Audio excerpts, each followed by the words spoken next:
মাহজুরা রাদিয়াল্লাহু তাআলা আনহু তখন তিনি মুসলমান হন নাই। হুনাইনের যুদ্ধ অষ্টম হিজরিতে হুনাইনের যুদ্ধ শেষে আল্লাহ রাসূল যখন মদিনায় ফিরে আসবেন, কোন জায়গায় আসার পরে তাবু স্থাপন করে রাত্রি যাপন শুরু করলেন। নামাজের যখন সময় হয়ে গেল, তিনি তিনার সাহাবীকে বললেন, নামাজের জন্য আজান দিয়ে দাও। আল্লাহর নবীর সাহাবী আজান দিতে শুরু করলেন। পাশে ছিল এক মুশরিকদের তাবু। ওই তাবুর ভিতরে তিনজন কিশোর আজানের ধ্বনি শুনে ব্যঙ্গাচ্ছিল। ব্যঙ্গ করে আজানকে বিকৃতিভাবে উপস্থাপন করলো। আল্লাহ রাসূলের কানে যখন পৌঁছালো, তিনজন কিশোর আজানকে নিয়ে ব্যঙ্গ করে সাহাবীদেরকে পাঠালেন, যাও যাও তারা যেন আজানকে নিয়ে ব্যঙ্গ করে। ধরে আনা হলো তিনজনকে। আল্লাহ রাসূলের সামনে হাঁটু গেড়ে বসলেন তিনজন কিশোর। আল্লাহ রাসূল তিনজনকে জিজ্ঞাসা করলেন, তোমাদের মধ্যে কে যেন বড় সুললিত কণ্ঠে, সুমধুর কণ্ঠে, দারাজ কণ্ঠে আজান দিয়েছিল? আমার সাহাবী যখন আজান দেয়, তোমাদের মধ্যে এমন একজন ছিল বড় দারাজ কণ্ঠে আজানকে ব্যঙ্গ করেছিল। দুইজন হযরত আবু মাহজুরার দিকে ইশারা করলেন, ইনি বলেছেন। আল্লাহ রাসূল দুইজনকে ছেড়ে দিলেন, আবু মাহজুরাকে রেখে দিলেন। ডাক দিয়ে বলেন, আবু মাহজুরা, তুমি যেভাবে সুললিত কণ্ঠে আজান দিয়েছিলে, ওই আজানটা আমি রাসূলকে তুমি আরেকটা বার শুনিয়ে দাও। আবু মাহজুরা ডাক দিয়ে বলছে, ইয়া রাসূলুল্লাহ, ইয়া হাবিবাল্লাহ, আমি তো আজান পারি না।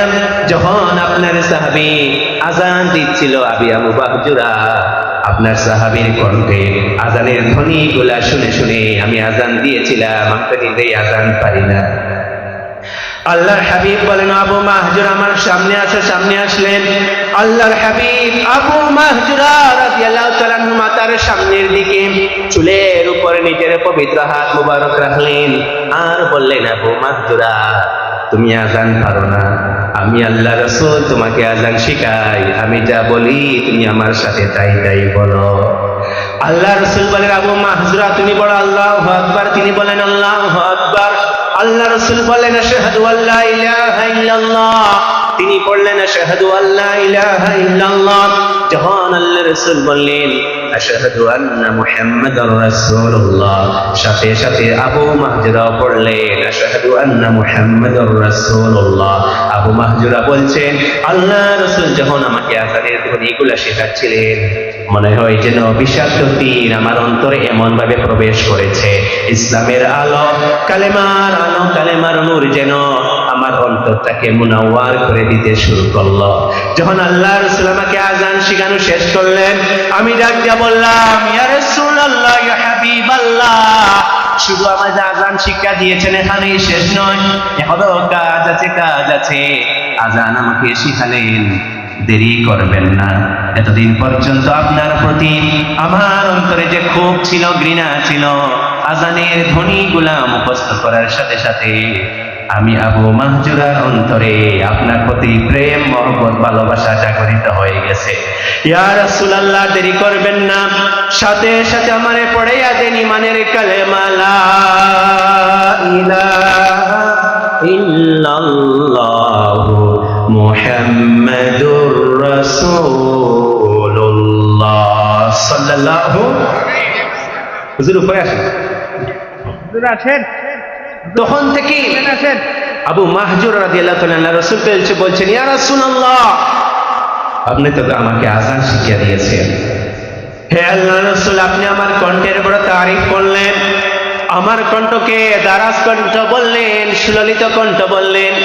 আপনার কাছে আমি অনুরোধ করি, তাহলে আমাকে হারাম শরীফের পবিত্র মক্কা নগরীর মুয়াজ্জিনের দায়িত্ব আমি আবু মাহজুরাকে আপনি দিয়া দেন।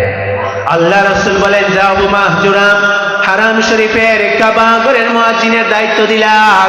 ওই আবু মাহজুরা যতদিন বেঁচে ছিলেন, আল্লাহ রাসূল নিজের তেনার হাত মুবারক আবু মাহজুরার মাথার উপরে ছেলে এই জায়গায় স্পর্শ করে আজান শিক্ষা দিয়েছিলেন। আবু মাহজুরা যতদিন পৃথিবীতে বেঁচে ছিলেন, আল্লাহ রাসূলের সেই স্মৃতিগুলো আঁকড়ে ধরার জন্য সামনের এই চিনগুলা কোনোদিনও কাটেন নাই। আবু মাহজুরা রাদিয়াল্লাহু তাআলা আনহু মাথার ডান দিকে চুল কাটতেন, বাম দিকে চুল কাটতেন, পিছনের চুলগুলা কাটতেন, কিন্তু সামনের দিকে চুলগুলা কাটতেন না। লম্বা হতে হতে এমন লম্বা হয়ে যায়, লোকেরা বলল, আবু মাহজুরা মক্কা মদিনা আজানের কেউ তো এমন স্টাইলে চুল কাটে না, তোমার দেখতে কত বিশ্রী লাগে, ভয়ঙ্কর লাগে, কেমনে সামনে চুলগুলা তুমি রেখে দিলা? আবু মাহজুরা বলল, সাহাবীরা শুনে নাও, শুনে নাও, আমি এমনিতে সামনে চুলগুলা রাখি নাই, আমি যখন কিশোর অবস্থায় আল্লাহ রাসূলের সামনে হাঁটু করে বসলাম, আল্লাহ রাসূল নিজের পবিত্র হাত মুবারক আমি আবু মাহজুরার মাথার সামনের দিকে চুলের উপরে হাত রেখে আল্লাহ রাসূল নিজে আমাকে আযানের ধ্বনিগুলা শিক্ষা দিয়েছেন। আমি যতদিন বেঁচে থাকবো আল্লাহ রাসূল আমি আবু মাহজুরার চুলে যে জায়গায় হাত দিয়েছেন ওই চুলগুলো আমি জীবনেও কাটবো না। সুবহানাল্লাহ, কোনোদিনও কাটেন নাই।